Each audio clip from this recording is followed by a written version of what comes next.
Petal Pusher Farms, and joining me is Jeri Irby. Jeri is the owner of this cut flower farm, but today we are talking about making a floral arrangement, right? And there's different types of floral arrangements, is that correct? That's right, yeah. So what are we doing? What makes the perfect floral arrangement and cut flower? Yeah, so we have these Oklahoma grown blooms here, and what we're gonna do is we're gonna do a hand-tied bouquet. Okay. Okay, so what the Does that mean you tie your hands behind your back?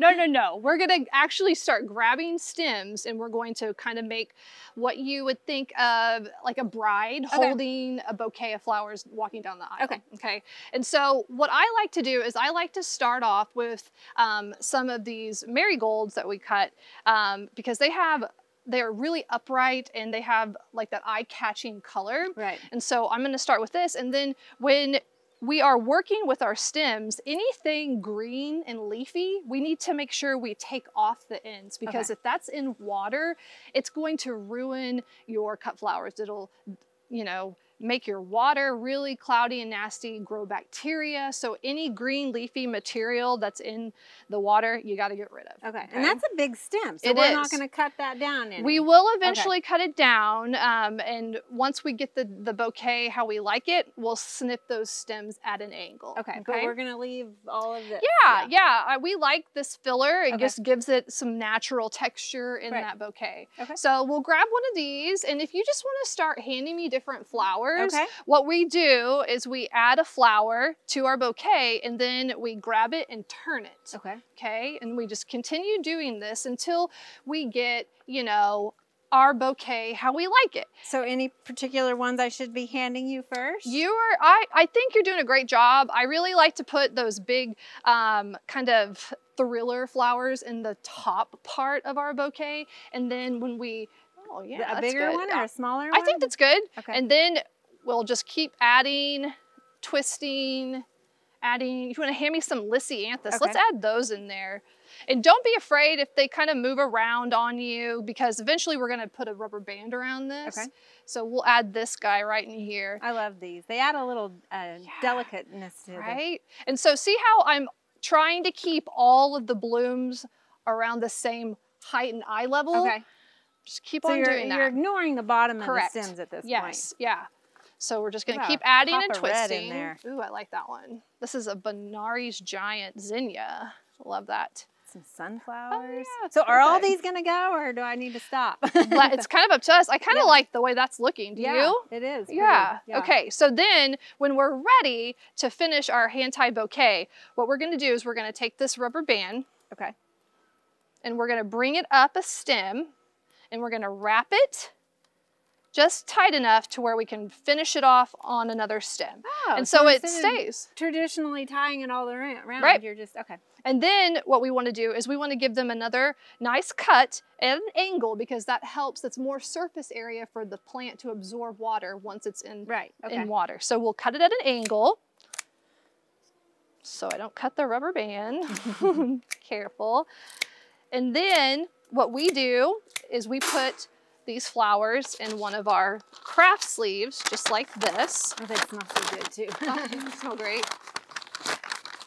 And this is what our hand-tied bouquets look like. Oh, it's beautiful. Yeah.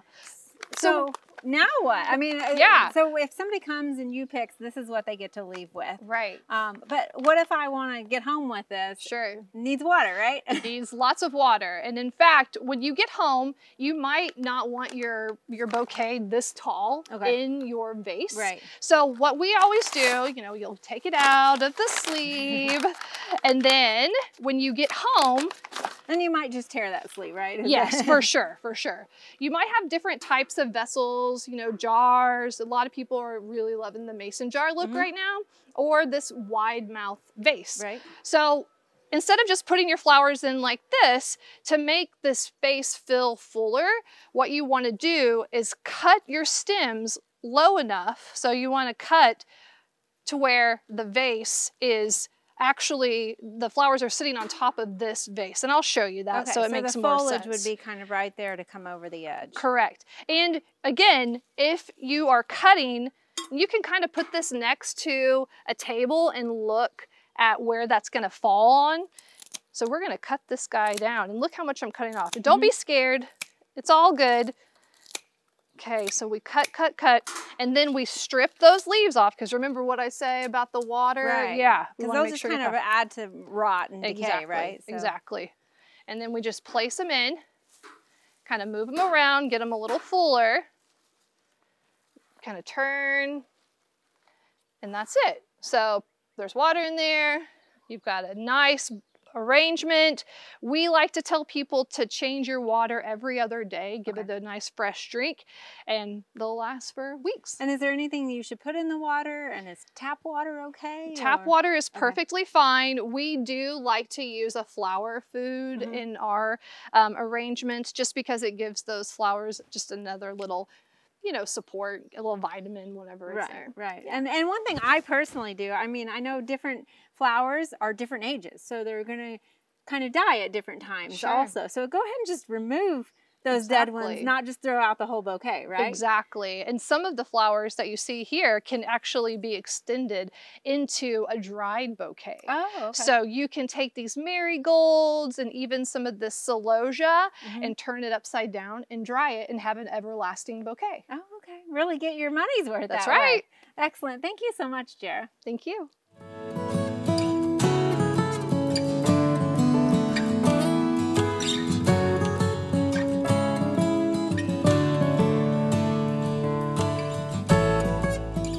We hope you enjoyed this video as part of our Oklahoma Gardening YouTube channel. You can also find even more videos on the OK Gardening Classics YouTube channel. And join us on social media for great gardening tips, photos, and discussion.